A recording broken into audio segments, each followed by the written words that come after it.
class, which would be a crowded class, but I know some of you all deal with that.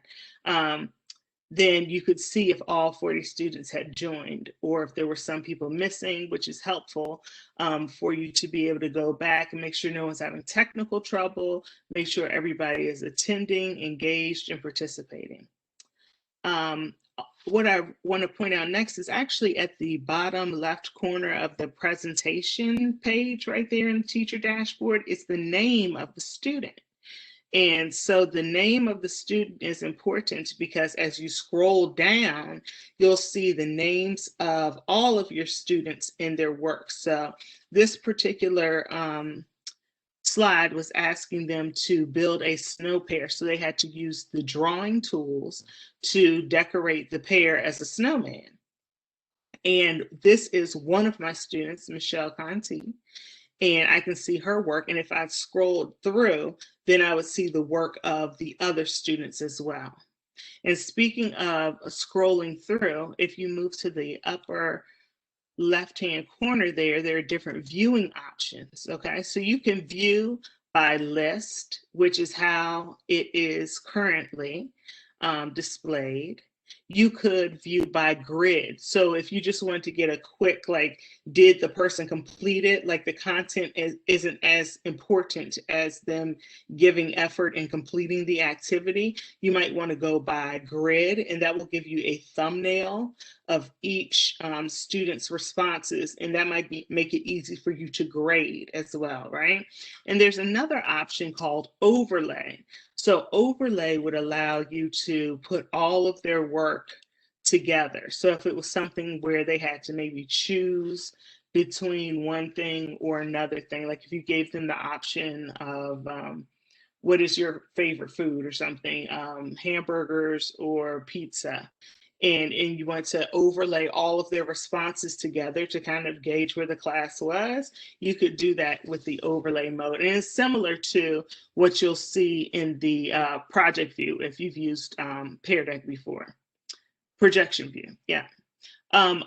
Sort, two different ways here. You can either sort by the time the student finished the assignment or by the student's name, okay? So it kind of depends on where you are in grading or assessing. So you might want to see how many people are done and who has completed it, or if you sort by student name, it might be easier for you to grade and evaluate later. All right. In the bottom right-hand corner are some features that are extremely helpful too. One of them, that first one, is a star. And the star specifically allows you to highlight exemplary work, okay? Thanks, Chris, for the annotation there. So if the child has a great example that you want to highlight, you can go ahead and click the star. And then in the projector mode, when you're showing that anonymous view without their names, you can know that this is one that gave a good example, completed the activity properly, correctly, or whatever that you want to highlight. So it gives you a hint and it highlights it for that student. The next icon down there is the feedback icon, and that's the one that Tia will speak more about later, but you can give feedback to each individual student. And then there are 3 dots at the end there, and those, if you click on it, would allow you to hide responses. So if you found somebody who was supposed to build a snow pear, but they put some inappropriate drawing there instead, you can click on that quickly and it would hide it from the projector view. So as you're scrolling through on the screen, showing the students different examples, that example would not be included, all right? And then lastly, over in the bottom left-hand corner, all the way to the left of the screen, is the notes section. So if you click on that little red notes icon, you'll notice there's a pop-up box that would allow you to have your instructor notes, right? So you can be reminded of what you want to speak on for that particular slide, yet also be able to scroll through the students' work and kind of gauge where they are and how they're doing on the assignment. So that's a nice feature that they have in that teacher dashboard as well. All right. So now that you have an overall understanding of the teacher dashboard, hopefully, then we're going to go ahead and move on to Tia, who's going to speak a little bit more in depth about providing feedback through Pear Deck. Thank you, Kimberlyn. All right, so we'll just pause for a quick moment. I know that there may be some questions that you think of as we go through. Just a reminder to also check the chat. At times we place ideas, best practices, and some notes that will help support the use of this tool as we go along. So again, just a quick verbal reminder. If you have any questions, please feel free to put them in the chat so that we can answer them and be able to provide both your question and answer for the good of the group, okay? So one of the other things to consider about the use, an advanced use of Pear Deck, is providing feedback for your students. As we know, instructionally, it's not just good to provide instruction and not also provide feedback. So when we're using Pear Deck, you actually have the ability to provide feedback for your students, okay? Now, the great thing about the way Pear Deck allows you to provide feedback is that you don't have to feel weighed down, like I've got to pull out their work from Pear Deck and make it a PDF and then write on the PDF and give them their feedback. You can do that right inside of Pear Deck. And even better, you can do it in both the student-paced mode and the instructor-led mode as well. So let's take a look at some things to think about when it comes to providing feedback through Pear Deck. The first thing that you want to consider is that the feedback is a premium feature and it works on any of the slide types: draggable, drawing, text, multiple choice, number. It works on all of those slide types that are available with your premium account.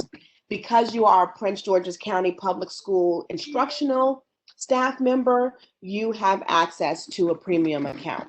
If you're not sure whether or not you do, you can always log into peardeck.com, check your profile icon. If it has a crown, then you have the premium account. If you don't, you can always visit our T3 website or email t3@pgcps.org for assistance. The other thing to consider is that the feedback, you can tie it directly to the student's response. So it's not as if you're giving just general feedback on all of their work or all of their responses. You're going to tie your feedback directly to the specific response given by a student. And there's no limit on how much feedback as a teacher I can give and how many times the student can actually adjust their response. So I can ask them to go back and make changes until I feel that the student has adequately shown their learning, right? And they've adequately been able to produce to me a summary of what they've learned. Additionally, one thing to think about is if you're using teacher-led instruction or the instructor-led mode of Pear Deck, then the feedback that comes up from that instructor in that instructor-led mode is only going to be applicable for the slide that you're on. Okay, so if I'm leading the session and the students are all on slide 3 with me, I can give feedback on slide 3, but the moment I transition to slide number 4, I'm no longer going to be able to do feedback for slide 3 because I've moved on in the system. And then finally, depending on your view, the views that Kimberlyn talked about earlier, you can adjust being able to look at feedback, being able to look at all your student responses to give feedback, or look at individual responses, okay? So let's talk a little deeper about using the feedback features in Pear Deck. On the teacher dashboard side, when I'm looking at the teacher view and I'm providing feedback, one thing that you will notice is that you will see the slide that the student gave a response on. So that's what you see right here at the top of the screen. And I can see in this case, I asked the student to put the orange figure on stage right and the red figure on stage left. So once I see the student's response, then I have a box below that will prompt me and tell me I can leave the feedback in that box. And once I type my response in that box, this send feedback section will darken and allow me to click that button, and it will post my feedback to that student's particular response on that particular slide. Okay, so that's what the teacher dashboard view of feedback looks like. Now let's take a look at what feedback looks like across some of the other different slide types, because it's going to vary depending on the slides that you're using.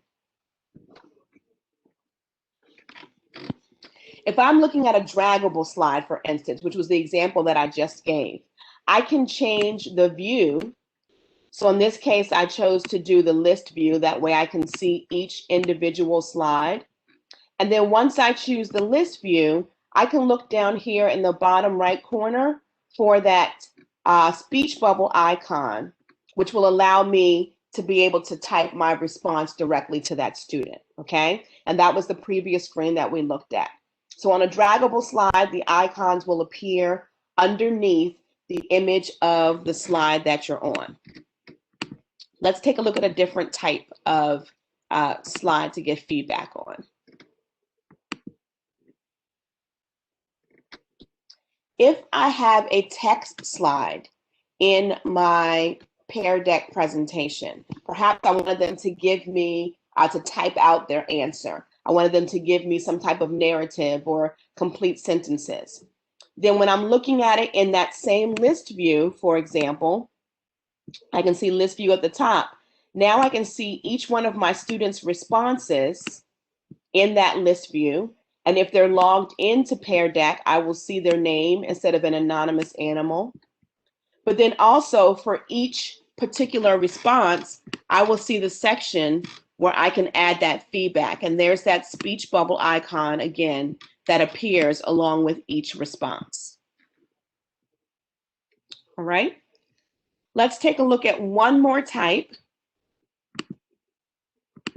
And that's providing feedback on the multiple choice slides.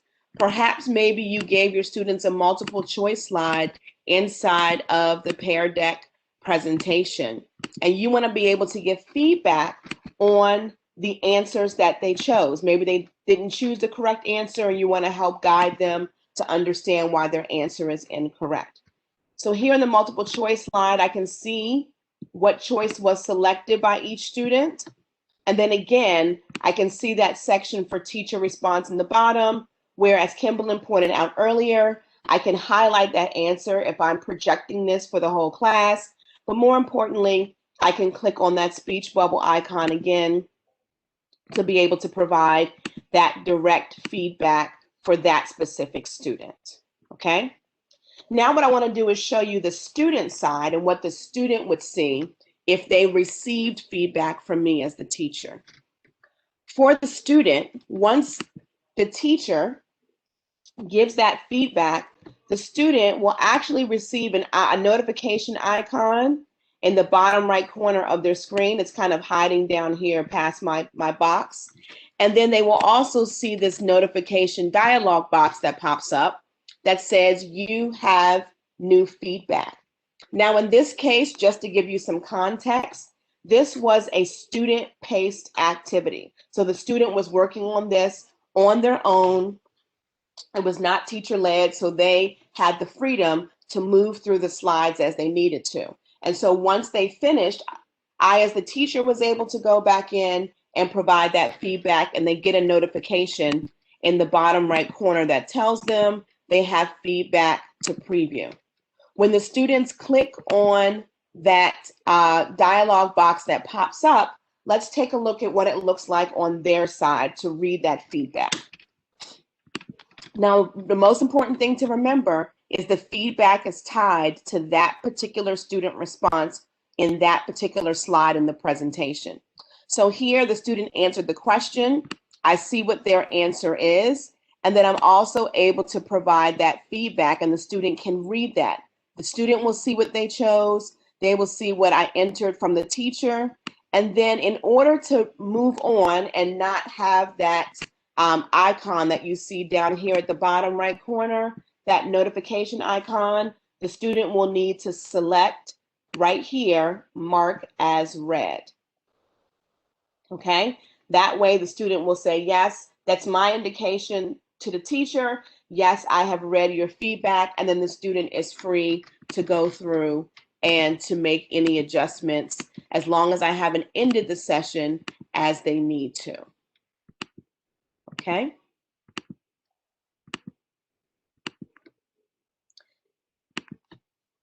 Now, in addition to feedback, another way that you can utilize the advanced session of Pear Deck is to either have a co-teacher or to provide takeaways. And Gina's going to walk you through what that is and how to use it next. Thank you so much, Tia. I am so excited to present this portion to you because these are two of my favorite features. So I think you're going to love these two options. So the first thing we're going to talk about is the co-teacher option, okay? In order to add co-teachers, you've got to be the host. Only the host can add co-teachers, all right?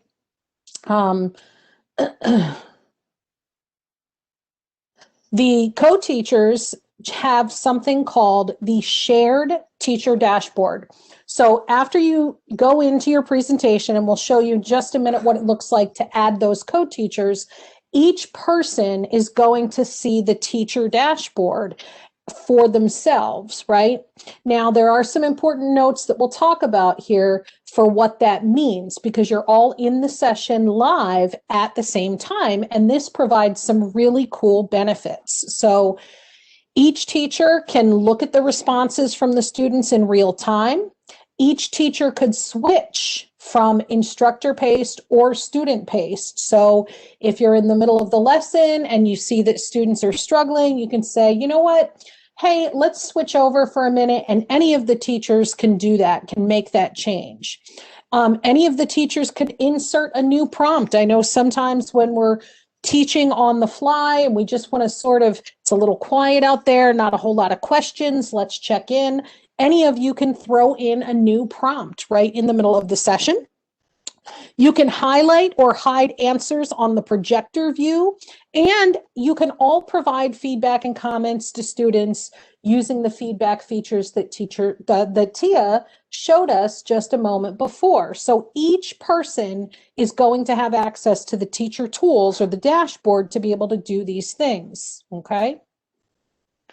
Having said that, when you are in your session, you can go to the three dots right here in the bottom corner of the dashboard. And when you go to those three dots, you get this pop-up window, and you're going to select Invite Co-Teachers, okay? That's going to bring in the other folks that you invite. And the great thing is, because we have premium accounts and we're using our @PGCPS address, it's going to populate those names quickly and readily for you, okay? It's going to send them an email saying, hey, you've been invited to be a co-teacher in this, and then they can go ahead and join the session. Now, while you're in this same session, this picture here, this image is of you in the live session. And in the top right-hand corner, as we saw in other screenshots, you then get the classroom roster in the very top right-hand corner. And when you click on that, you'll notice that you have two tabs. You have a student tab and you have a teacher tab. And this is going to show you who is in the session with you, who's live in the session, who's not live in the session. And I've got another screenshot we'll take a look at that was actually from student paced mode, where you can see that it shows they're not in the session anymore, but they were before, okay? Now, there's one more place we want to talk about viewing whether your sessions are shared with co-teachers or not. And that's going to be in the Pear Deck web page. When you go to your home and you click on sessions to view your session list, it will actually show this neat little two-person icon here to indicate that that particular session is shared, that there are co-teachers on that session, okay? If you don't see that icon, then it's not a shared session. It's just yours, it's private, okay? All right, let's keep moving on. And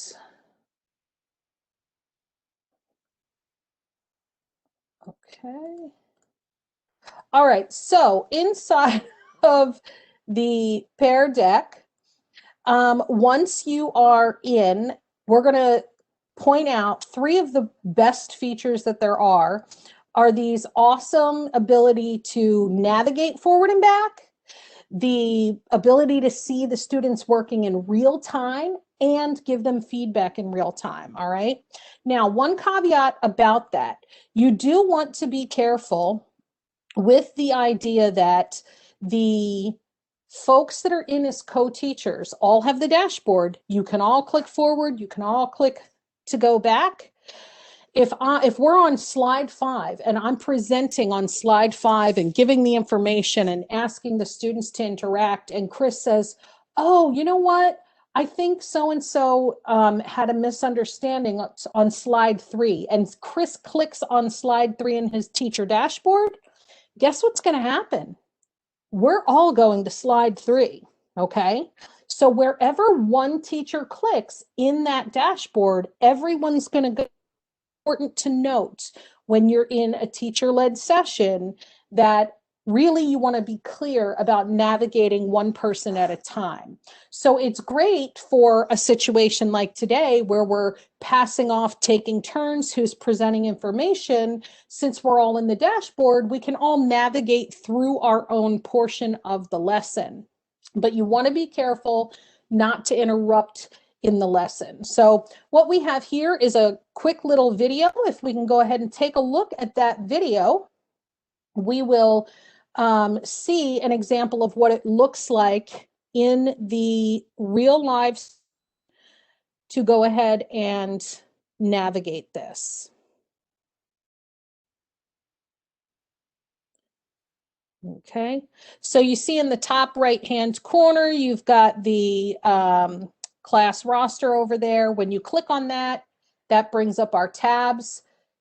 You can see the students that were previously in the session. It says offline now because it was student paced. And then I can scroll through the student answers here. I can highlight answers or not, as we talked about before. And I can also use that feedback button to leave feedback for the student. Okay. So in this scenario, I'm asking if they needed more time because it didn't look like they finished. And the cool thing is that Tia and Chris are also in this session. Tia can come behind me and say, oh, we reviewed this yesterday. Can you try your answer again now? And add additional feedback. So it's not just one comment and you're done. It's really a cool feature to be able to go back and revisit. All right. All right, let's keep moving.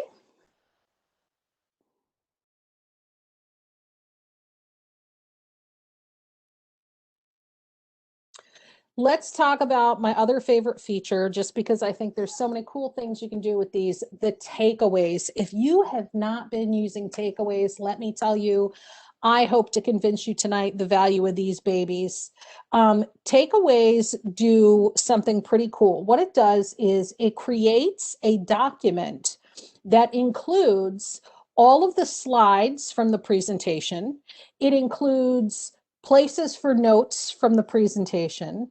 It includes all the student answers and responses from that presentation. So we're going to talk about what does this look like and how can we use this. Okay, so the first thing is when you have a live session, once you have it set up in your account, it is quick and easy to publish the takeaways. So let's take a look at this short video that's going to show us how do we publish takeaways from a live session that we're in.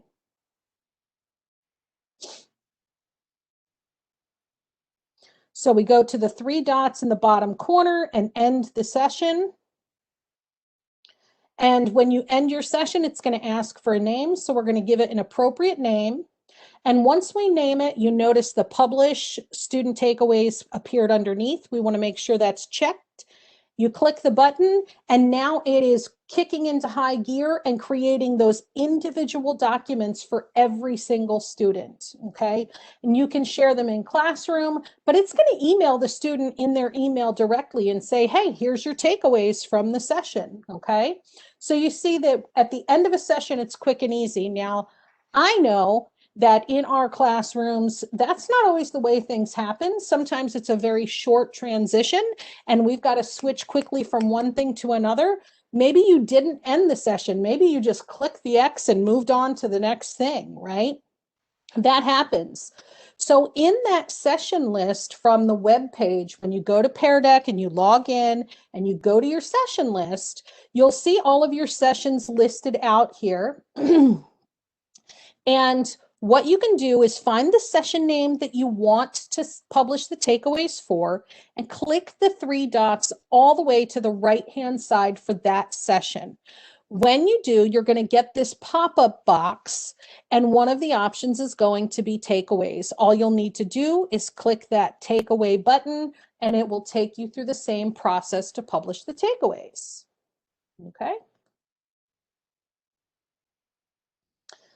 So, what about these takeaways? Well, guess what? There's more. These takeaways are Google documents, which means there's so much more that we can do with them. So I want to point out that in your drive, okay, in your Google Drive, you actually have a Pear Deck folder. So if you go to My Drive and you click on Pear Deck, it's going to open up a number of folders inside of that. You're going to see the decks, the exports, the takeaways, and your vocabulary. In this case, we want the takeaways, okay? Once you open up the takeaways, it's going to pull up all of the sessions that you've published takeaways for. So I want to look at my math polygon lesson that I was just published the takeaways for in that video. So here I'm going to click to open the folder for the math polygon background lesson, okay? Once you click on that folder, it's going to open up, and inside you're going to find all of the individual takeaways. So let's take a look at what that looks like, what you'll see.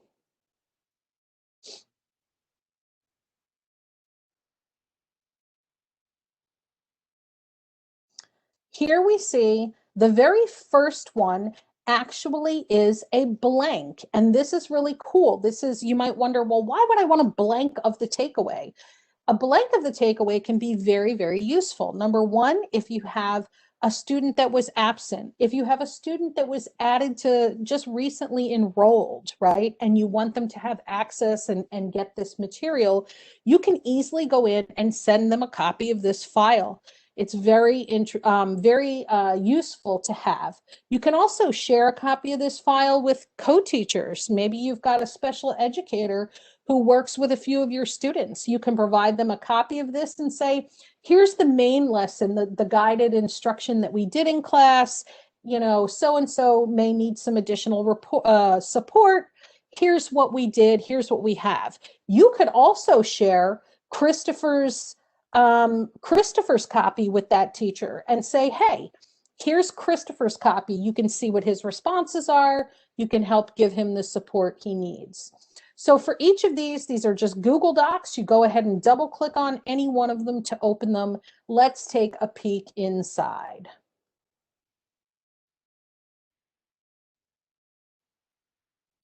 All right, so here on the left-hand side, we see this is the actual view of what it looks like, the takeaway. And it gives you all the information, starting with the title of the session, and it tells you who the teacher was, okay? It gives you the date and the time of the session.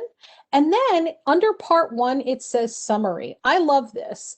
This is actually a great opportunity after a lesson for students to reflect, to go back and type into this document, what did they learn from this lesson? What is the takeaway? And as this becomes routine, you now as the teacher can go in and say, okay, this is now part of your grade for the day or for the assignment to summarize what it is you have learned. But that's not all. You'll notice under part two, you see responses, okay? And what that's going to show is each slide in your presentation. Now, slide 1 was just a general introduction slide. It wasn't anything too exciting. But on slide 2, on the right-hand image, you notice that we had a question. It was an interactive slide. We see the student's response on the right, so they get to see how did they answer. Then underneath the slide here, you'll notice there's a link to whatever I've linked on the slide. In this case, it's the video. So if I need to watch that again after the lesson, here we go, right to my takeaway, boom, I've got the link. I can watch it as many times as I need. And underneath of that is a space for the student to add additional notes so that they can add their own thoughts, their own examples, their own ideas, any number of things that you would like for them to do here, okay? Also notice that on the right-hand side, I've now added a comment in feedback to this student and told them, hey, you had a great response. That was a really good answer. So the student is seeing this in their takeaway, and this becomes a living, breathing document back and forth between you and the student that you can both use to deepen their learning after the Pear Deck initial experience, okay?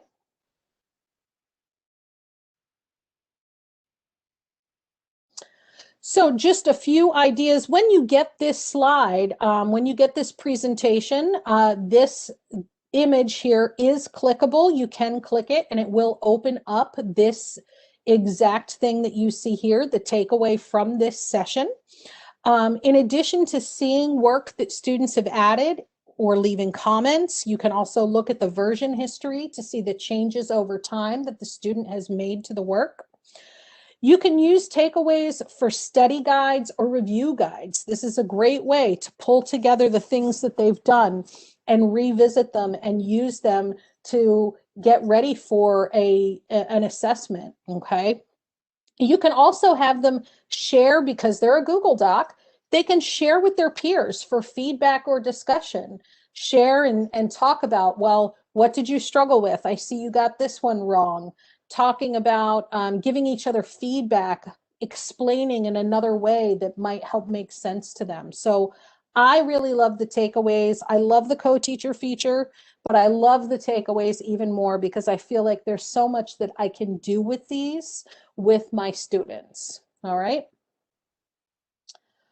All right, so now that we've talked about all of these things, we've looked at the teacher dashboard, we've taken a look at feedback, a lot of cool feedback features and options, and we've talked about co-teachers and takeaways.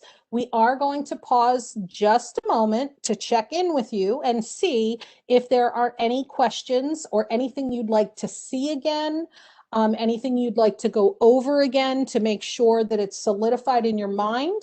Having said that, we do have time included in this session for you to try it real time with all of us here, so that you have some students to work with and you can try it out for yourself to see how things work. So we do want to allow time for that as well. But at this time, if you have questions, please put them in the Q&A.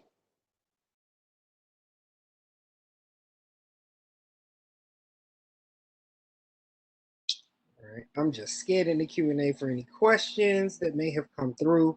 Oh, there's a good question in here about whether or not paraprofessionals have a premium. Is it standard for paraprofessionals to have a premium Pear Deck account?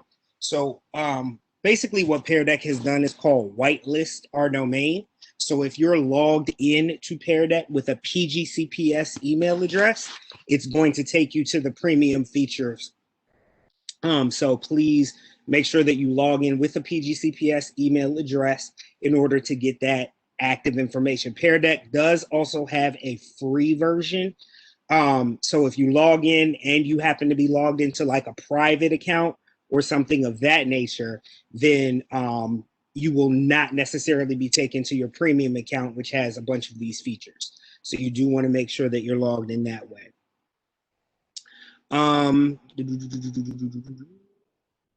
All right, and then I see one question in there. We'll get to you with the display options in a second.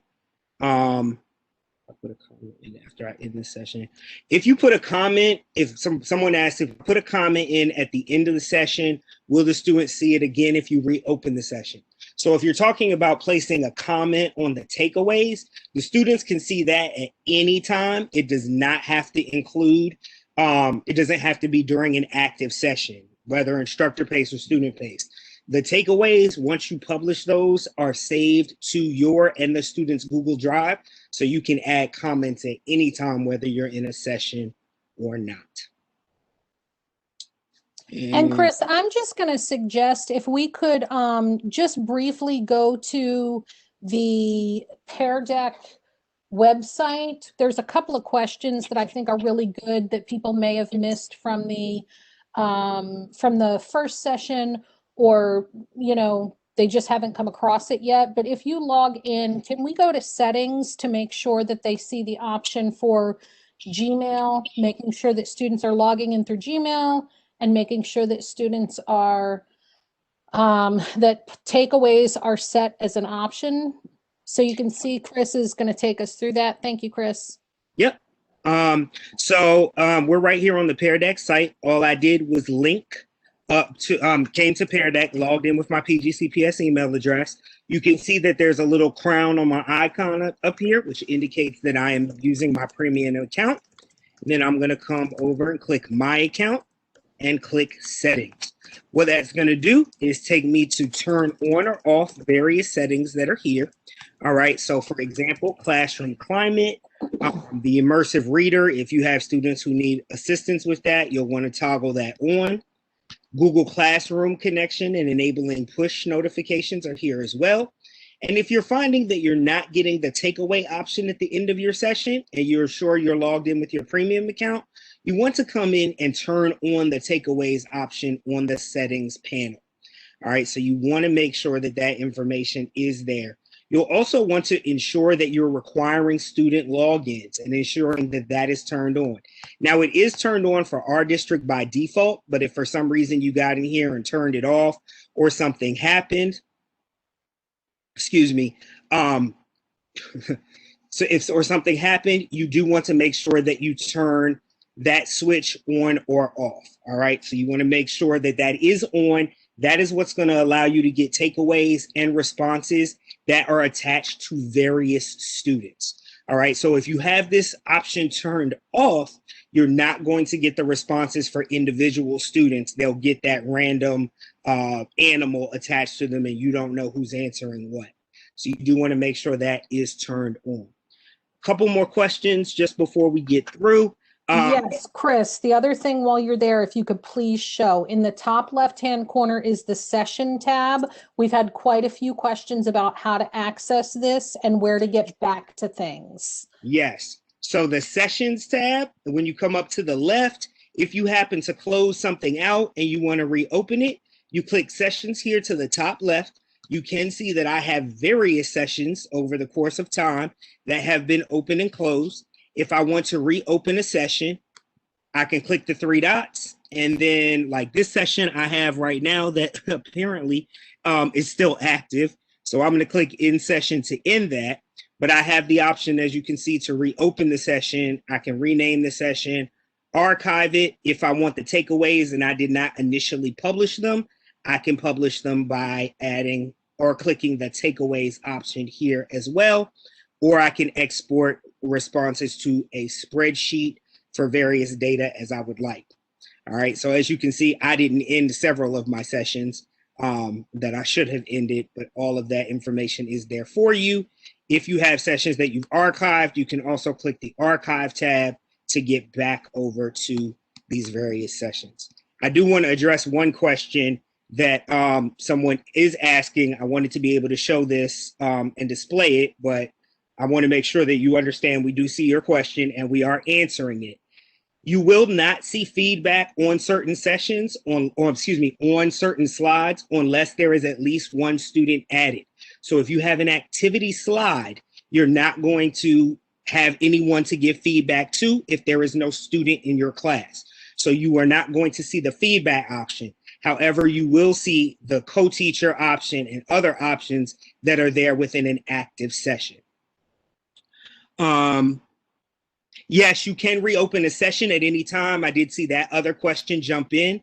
That question was there.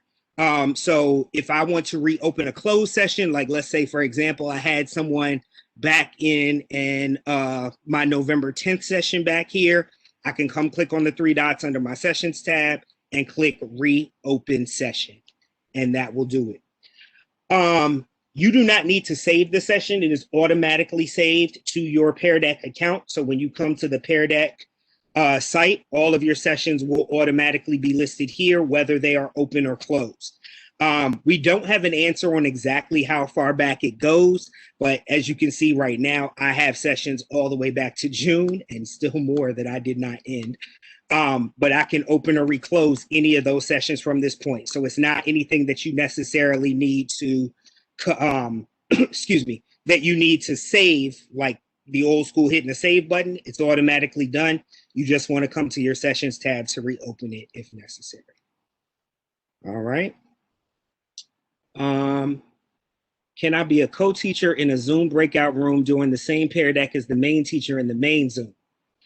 No. And the reason I'm going to say no to that, one thing that Gina mentioned, you have to remember that when you're co-teaching the same session, if one person changes the slide, especially if it's an instructor pace, one person changes it, it goes over to the other session as well.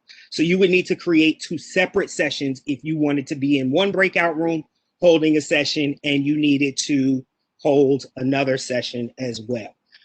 So if you're co-teaching, everybody sees the same thing at the same time, no matter where you are. All right, can I be a, I already answered that one.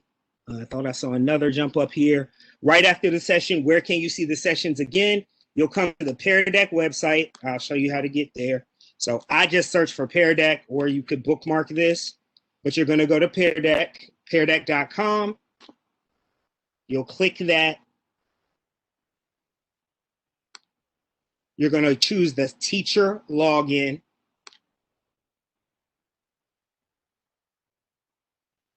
And then you're going to select sessions, and that will show you any previous session that you have opened. All right, we're going to take one or two more questions because we do have one more set of information to show you before we move forward.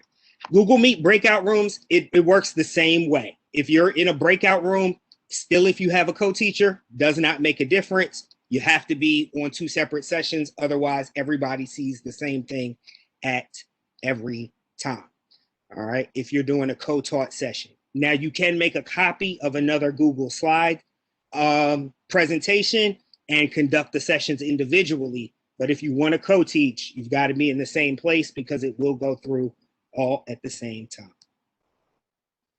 All right, we're going to jump in. Lastly, we'll take some more questions at the end, but we are going to jump in here and go through, sorry, I need to turn off my annotation, the Flashcard Factory. All right, so again, the Flashcard Factory. So this is a feature you may not be familiar with, or you may. Hopefully you've had a chance to play with Pear Deck and use it. Flashcard Factory is designed to transform the way that students engage with vocabulary. We know every discipline has some form of vocabulary. So regardless of what you teach, even if you're not the person that's teaching English language arts, you can use this feature in order to help support your students with the acquisition of vocabulary. All right, so let's move forward and take a look. There are three basic steps to creating a Flashcard Factory, and I'm going to demo this for you in a second, but just so you can see what the overall steps are. So creating a Flashcard Factory session, you start by creating a list of vocabulary terms. You don't actually have to define those because the Pear Deck is integrated with the Merriam-Webster dictionary. So if you want definitions, it's easy for you to just type in the word and you can click definitions. And again, we'll show you that in just a second.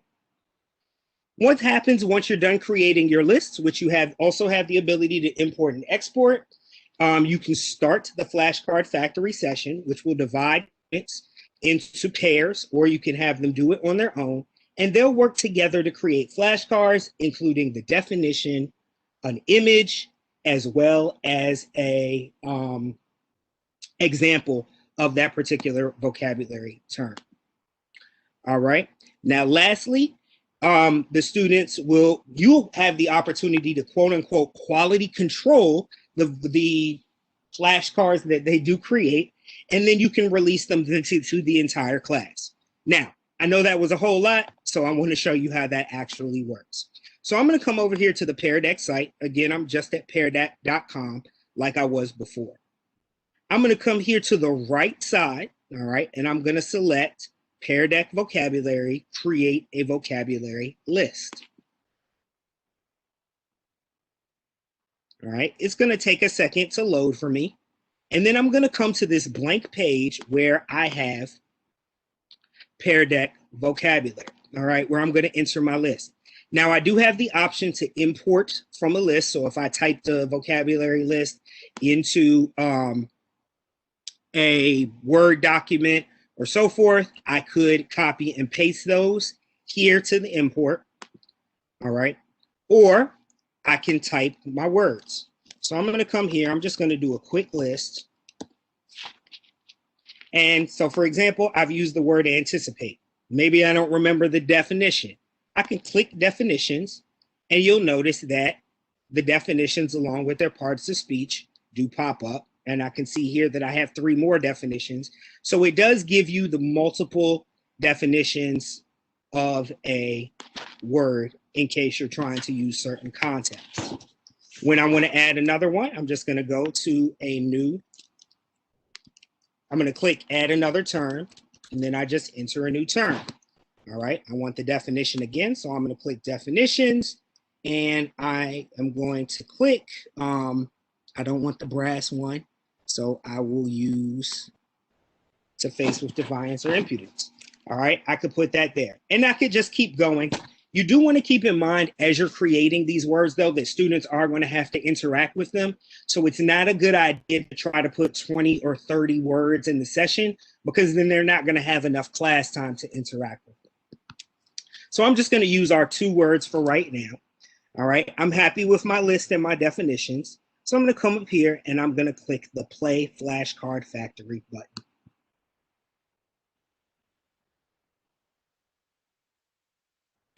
When I do that, it's going to tell me to make sure that the window is visible on my classroom projector. I don't have to have the projector. You could if you were in the classroom, so that's a good thing to keep in mind for when we have to come back, but it can still work without that. So I'm going to say, okay, I see the projector, and I'm going to see the joinpd.com and the join code that I see when I regularly join a Pear Deck session. So I'm going to provide this, okay? Now, 2 of my colleagues are going to jump into my session as students, all right? And I can see that one of them has joined so far. Instead of students, it's going to call them workers, but I can see who's joined. So I'm going to wait until I get the correct amount of students, so I know that every student is there. So now I have my 2 students in, all right? If you had 10 or 20 or 30, you can use however many you want, but I have the 2 I'm expecting. So I'm going to go ahead and say clock in. So now what that's going to do, all right, is to automatically divide my students into pairs. All right, so I've seen that these 2 are going to work together. They're going to be a day shift group, and these 2 are going to be a night shift group. If I had additional students, right, additional pairings would show up here. And I know what you're probably thinking. I was in the classroom too. What happens if the system pairs 2 students together that I don't want working together? You can use the Shuffle Teams button to shuffle them around and change who works with whom, right, until you get a grouping that you're happy with. Once you're happy with your grouping, you're going to switch over to Let's Play. But now, before I do that, I am going to join the session so you can see what it looks like from both sides on my screen.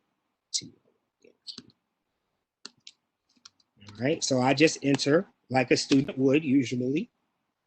It gives me my directions, all right, and it's going to tell me that I'm working on my own today. Why am I working on my own today? Because I'm the 5th person that has joined the session and everyone else is already paired. So if you do have an uneven amount of students, you are going to get 1 student that is going to work on their own. So I'm going to click. It's going to tell me that it's waiting for the teacher to begin. So I'm going to jump back over here as a teacher. you can see that I have been added to the session, all right, by myself, because not everyone else is in, or there's not enough people to do complete pairs, but if someone else were to join, they would join me as a partnership, all right? Now, once I have everybody in that I want, and I do, I'm gonna click Let's Play.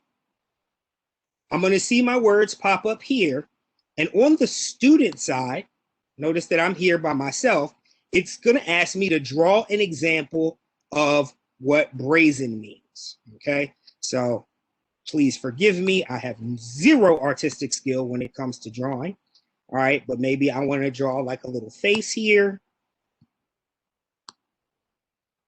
Trying to draw some eyes. I have these drawing tools here at the bottom. I might draw like a little nose there and just kind of a mean face, right? And I could draw whatever I want to, but for time purposes, I'm going to keep going. And then I'm going to tell it that I'm done drawing. So this is what your students will see, okay? And then it's going to ask me to write an example. So I'm going to write an example.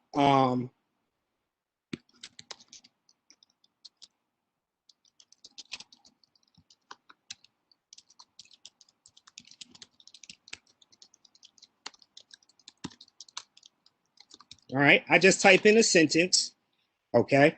And I use my word. And I'm gonna tell it I'm done writing.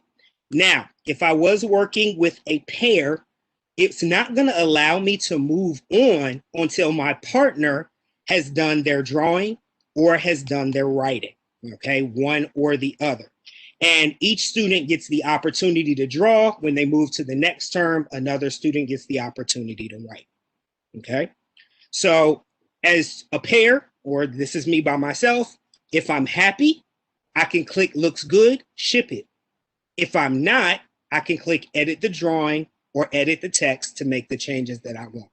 But again, for time purposes, I'm gonna click looks good, ship it, and it's gonna move me on to the next word. Now, to show you what it looks like on the teacher side, you can see as my students are completing their flashcards, that the flashcards are running here along the conveyor belt. So the next step for me as a teacher is to quality control those flashcards. So I'm gonna click my quality control button, all right? And I see anticipate, I anticipate it will snow tomorrow, and I see the student outside, or this drawing here, where the person has an umbrella and is outside in the storm. That's great. I like that as a teacher. I feel like it's going to help my students remember. So I'm going to click the green check to approve this vocabulary term. All right. Now I have this other one that says, I anticipate my daughter will be excited if it snows again this week. But I may not like this picture here. I feel like the picture is incomplete. I don't want the whole class using that. So I'm going to decline it. All right. And it's going to stamp it. Then I'll come over to brazen, which is another one. I might be happy with that one. Might not be happy with this one. All right. And now I have my amazing set of flashcards. So what I am able to do as a teacher at this point, because I'm happy with everything that's come in, I'm going to click print set. And as you can see, the flashcards are showing up here. Now what I can do is save this file, and you're not going to be able to see this part of my screen just because of how it's set up, but I'm going to click print flashcards. And if I'm using Google Chrome, there's an option that says save to Google Drive. So I'm going to choose that save to Google Drive option when I click print, and it's in the printer destination. And now if I come over and open my Google Drive,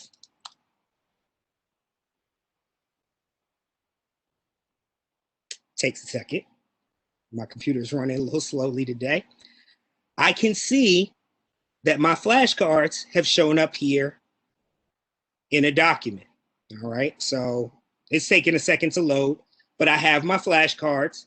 There will be a space if a student left something blank that you approve. All right, and it's just basically compiled these documents to the best flashcards that I selected as a teacher out of the set. If I'm happy with this set, I can easily come to my three dots, click my share button, and then I can either add individual students, or if I want to share with my whole class, I come change my link to anyone in PGCPS can view, copy the link, and I can share that link out with my students in Google Classroom, in a chat message, or wherever else I'd like to. So the flashcard feature is a very nice flashcard factory that allows students to take ownership in their learning of various vocabulary tools. All right, so once I have this, and again, I'm just moving quickly in the interest of time, I'm going to click here. I can go back to a various phase. So if I want to go back to production, because some other students have added work since then, I can go back and check that. Yeah, I can want to go back to the quality control phase. I can keep going as long as they're coming in. I don't have any more coming in, and notice that it's grouping the words together at the bottom. So I can pass back and forth through different phases of the flashcard factory by clicking the bottom left. All right, and then, or I can go out to the shipping phase again to print the set. Also, if you are familiar with GimKit, GimKit is an online gaming platform that I believe actually was created by a student. I can export that list out to GimKit, and my students can play and interact with their vocabulary in GimKit. Now, we're not going to talk about GimKit during this session, but it is something we encourage you to explore, gimkit.com. It's a nice, fun sort of gaming platform for students. Okay, and that is pretty much the flashcard factory. It can be very, very useful. Last thing I do want to do, if I'm ready to end the session, I'm going to leave the factory. I can name the session. All right, so I'll just call this practice session as an example, and then I can save and leave the factory. All right, so once I leave, it again takes a second to load because it's going to bring me back to my vocabulary list if I want, or I can close this. I can come back to peardeck.com.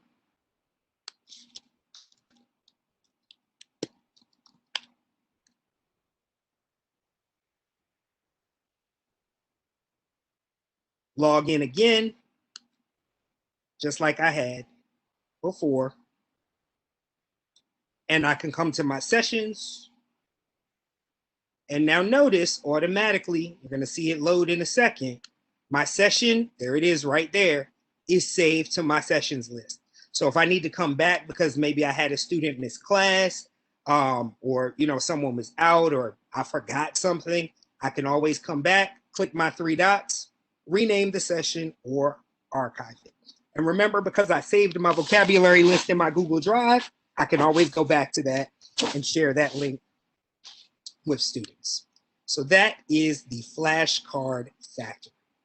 All right, and we'll pause again really quickly for any questions that you might have.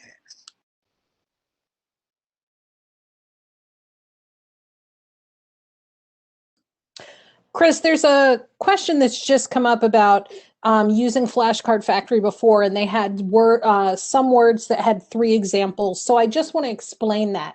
You're going to get one example from the day shift pairs, right? Each pair of students is going to be creating these cards. So if you've got 30 kids in a class, you've got 15 pairs. So you could end up with 15 cards for one particular word. You as the teacher don't have to approve them all. You can, or you can choose not to. You can select only the best ones for publishing or exporting, or you can approve them all. It's entirely up to you, okay? In the example that we just showed, Chris had a day shift that created for one word, a night shift that created for the one word, and then he was on his own. So there were 3 examples of each word because that's how many groups or partnerships there were. But you do not have to approve them all. Chris showed us only the ones that were approved got exported. Sorry, Chris. It was easier to talk through that than to try and type it out. Nope, I appreciate it. That was an excellent answer. Excellent. All right. So if there are no other questions specifically about the flashcard factory at this moment, we want to give you, let's see, it's 5:41. We're going to give you about 12 minutes to work through Pear Deck on your own. That could be going through the flashcard factory, starting a presentation, we're going to watch the Q&A and be here to answer your questions, okay? And we'll do that, yeah, for about 12 minutes. You'll walk through. You may hear some silence in between as we're answering questions. Please feel free to put them in, but we want you to have a chance to work out anything with Pear Deck and ask questions while you have them at this particular time. We'll come back together after that to give you and show you where you can get some various resources and instructions before we end the session for today. Please use the Q&A feature to answer your questions. You may also want to make sure that you're reading the Q&A as we respond so that you don't have to enter a question that's already been answered a few times, and that'll allow everyone to be able to see those questions and answers as clearly as possible. So please feel free. Chris, I'm just going to add one other thing. Yep. We know that for the feedback, you need students in your session, and for the Flashcard Factory, for you to experience it as a teacher, you need some students. So if you put the link to join in the Q&A, we will share that out in the chat for everyone to be able to join. Anybody who wants to join someone else's session and experience the student side, we are happy to share those right now so that we can work through both sides of this. You can experience both sides and see what it's like. So please put those in the Q&A. We know you don't have access to enter it into the chat, but if you put it in the Q&A, we'll go ahead and share it out in the chat for everyone to join in. I can't wait to play more Flashcard Factory. So please let me join. It's a great time. So again, feel free to work through. Remember that if you are using the Flashcard Factory, that you do have to begin that from the Pear Deck website at peardeck.com after you log in. For the regular type of presentations, you can join those. You can go through those in your Google Slides or from the Pear Deck session. If you are wanting to join someone else's session to play around, you will put the join codes in chat. You just need to visit joinpd.com and enter the code of the person whose session you'd like to join. So you're kind of working together at this time. You can join various sessions. You can play in creating sessions. Just visit joinpd.com and enter the code of the session that is placed in chat. If you're a person that wants to experiment with that session and you're willing to give us your code, please feel free to do so. And I'll bring up the chat here so I can try to enter some sessions along the way. I do see the question about not being able to register in my PPS. Do you still get paid? We can't guarantee that. I will make sure that you send an email to t3@pgcps.org. There was a cutoff date for registration. And those people will get priority, I do believe is the way it works. But please be sure that you send an email to t3@pgcps.org with your information so that we can add you after the fact. But I can't guarantee that you will or will not get paid. Unfortunately, I have no control over that. I just have to submit attendance. Look in the chat, Janet, for the code. It depends on whether or not anyone has entered one. We're letting everybody play around at this time. So there will be a join code placed in the chat if someone chooses to volunteer their session.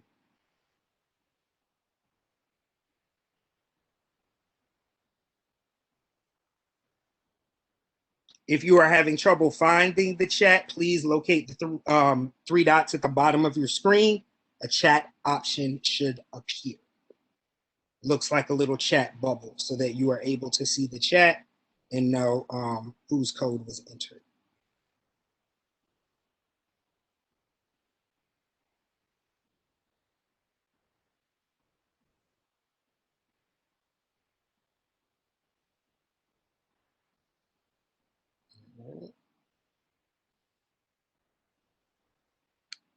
Your sign in, when you joined the session, you were asked to enter your first and last name as well as your PGCPS email address on the screen before you could click join to enter the session. That will contribute to our report. We pull down the report of those people who were signed into the session and use that for attendance. So if you did not use your full name, You can send an email to t3@pgcps.org with your full name and the name of the session you attended so that we can add you to the attendance.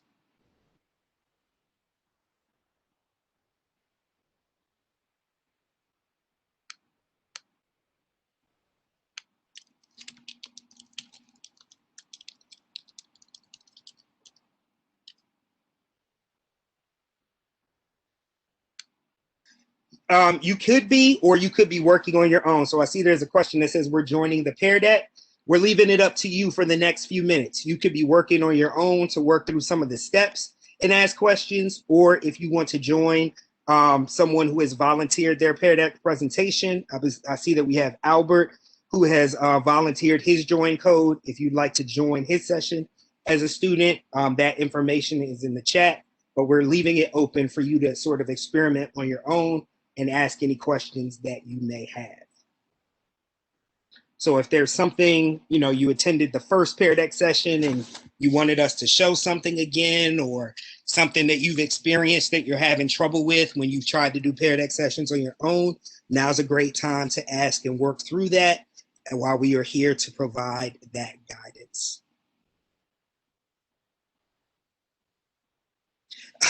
The questions about pay, the only thing we've been told is if you attended both the January and the February sessions and you are a PGCEA employee, it is possible based on funding that you could be paid for the session. I do not know the exact amount off the top of my head.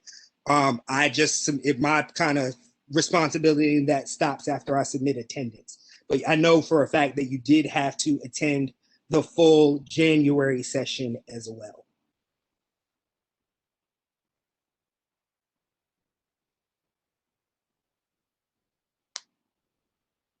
All right, I see a question from Nancy. I'm a para that wants to help teachers when they are using Pear Deck. So do I tell the teachers to make me a co-teacher but not do a breakout room? Then I would be extra eyes on the students working and could type feedback to the kids. Second grade math. So there's not a yes or no answer to that. One of the things, it kind of depends. You'll want to talk with your teacher, the teacher in the classroom that you work with. If she wants you to guide your own session with a group of students, then a breakout room would be fine. If she wants you to guide the same session, she could make you a co-teacher. You just want to keep in mind that if you are co-teaching a session, if you move the slides forward, it moves forward for everyone else. So that may not be the best option if you're going to be in two separate places like a breakout room conducting the session. But you'll want to talk over and strategize that with the teacher that you're working with. Is there a way to give students opportunities to be the Q&A manager? Not in Pear Deck, no. As a student, look, you would need an instructor account, which only our staff has. So students would not be able to be the teacher on the course. They could only be the student. They would not have the premium Pear Deck access. Is there any word on if the Flashcard Factory will be able to pull Spanish definitions or from a different resource in the future? Not yet. I know Pear Deck is constantly working to update their systems. We have not received any word on that yet. It is something that we have asked. We have asked, but we have not gotten any response for it yet. What does PGCPA? Oh, you mean PGCEA? That is the union for teachers. PGCEA, you would have joined that union. When will this be posted to view again? In the coming days. It takes us some time to, it takes at least 24 hours for us to even get the recording from WebEx. And then after editing and so forth, that information will be placed up. Usually takes a week or two, depending on what's happening at the time. We will provide you to a link for resources and help videos from Pear Deck themselves. Or if you want to see the previous presentations that have been done, you can find that on our T3 site. That information will be there as well. But this particular session, it will take some time to get up on the site, but we will make sure that you do get some follow-up resources. Still no Flashcard Factory codes yet. I'm waiting. I'm hoping to join somebody. I'm terrible at drawing, but I'm confident today. I know. I love Flashcard Factory, and I like vocabulary because I was a former English teacher. So feel free to throw that code in. I'll come in and play.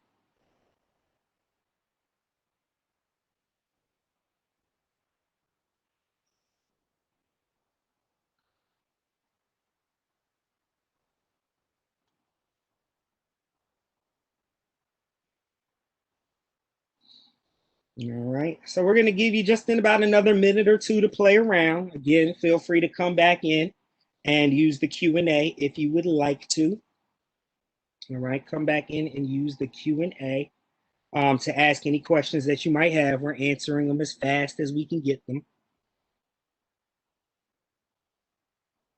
in there.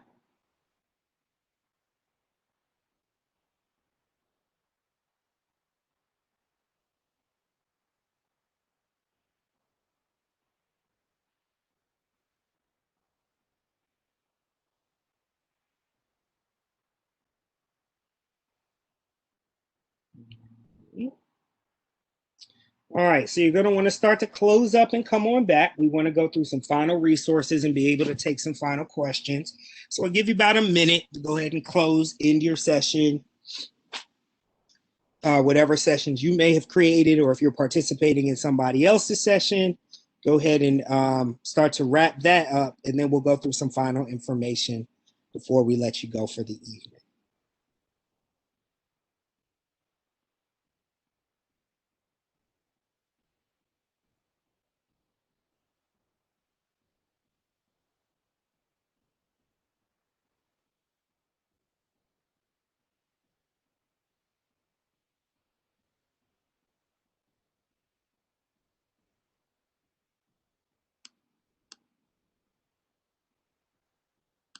All right. So a couple of resources for you. And if you've attended one of our Pear Deck sessions before, you've seen a few of these. All right. There are help videos. Pear Deck has a very robust library, of help videos. If you're back over with me in WebEx.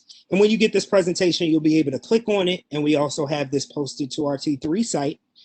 There is a large selection of help videos for various features in Pear Deck created by Pear Deck. So you can absolutely visit the Pear Deck site to get that. And I'll just quickly jump over. Here I am on the Pear Deck site. If I click the help tab, all right, I can come down. I can ask various questions, get various ideas, go to FAQs, and so forth. And there's a whole lot of guidance here. In fact, we use it when we have questions about Pear Deck, things we can't figure out. There's a lot of guidance and information here. So this is a very robust resource for you, especially if you're one of those people like me, you're visual, you need to see things again, or you need step-by-step instructions. So like, for example, to create a Pear Deck account, I'll just click on that. Everything is broken down for you step by step, even with different sort of sub articles. So like Gina spoke about takeaways, I can locate that all here on the Pear Deck site, and it's going to give me a breakdown with a video guide, quick facts, examples, and so forth. So again, if you're a person, you're like, you could talk to me all day, Chris, but I don't hear any of that unless I see it or I can read it. I'm that way too. Come on over to the Pear Deck help section, and all of those materials will be there for you. Pear Deck has what they call the Orchard. I'll just open that up really quickly. The Pear Deck Orchard is a great place to find lesson ideas as well as templates for different types of Pear Deck lessons and sessions. So if you don't want to create sessions from scratch, or you're looking for something, so for example, here's one related to Valentine's Day. If you were going to be celebrating that, you could actually get usable Google Slide and PowerPoint templates that you can copy right over to Google Slides, or if you're a PowerPoint person, you can download for PowerPoint and you'll be able to use that there. So the Orchard is also a great resource. Pear Deck also has an ebook that you can download. So if you are one of the text people that are like, I need to read this, I want to see it, what's the updated information, you can provide your information and Pear Deck we'll send you an ebook as well in case you're one of those people who needs a more detailed manual about things. Again, remote learning support for Pear Deck is available all on the peardeck.com website. That help session is very usable. The Flashcard Factory directions are there. We've also placed a link here in the presentation to the Flashcard Factory. All of that information is available for you. Pear Deck on their site even also has information to help support parents with the use of this, because we realize your students are at home, at least for the next few weeks, or however long before we go back into the schools. Excuse me, and I don't know, so I made a guess at the next few weeks, so don't run and say Chris told you school was opening in the next few weeks, because I have no clue. But there is information here for parent support as well.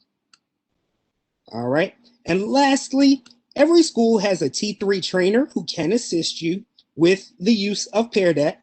We are the Pear Deck team that kind of supports the overall technology team or the technology training team with Pear Deck, but every school has a trainer assigned to you. If you do not know who your T3 trainer is, you can come to bit.ly/T3PGCPS. And I believe that link has already been placed in the chat, but you can come down to that, come to meet the team, and come down to the T3 trainers that are here at the bottom of the page. If you're not sure who your T3 trainer is, you can see locate your school by clicking the drop-down arrow next to a trainer. Having that a last name, I just happen to be the first person there. But you can see all of the schools that I support under the list. So if you need additional sort of one-to-one or other type of Pear Deck support, please contact your T3 trainer. If there is something they can't answer, they will in turn contact our team for additional support, but your T3 trainer is there to provide you with assistance. All right, we have about 2 more minutes for questions. If anybody does have one, please jump those into the Q&A. I see my team has been working feverishly to get that in there, to get those questions and answers in there. Oh, I do see one. Is Pear Deck free for you? Pear Deck, the premium account actually is not free, but PGCPS has purchased a premium account for you to use for the remainder of this school year. We do not know about coming school years just yet. I will say that the more use the tool gets, and that is tracked, the more use of it gets, the better a chance we have of having the same tool in coming years. So please, please, please make use of it in your classrooms if you like it and you want to see the premium version come back to you again. All right.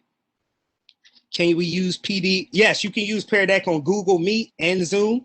Either way, you'll just share your screen just like we did, and give your students the code or the link to log in. You can use them on either one.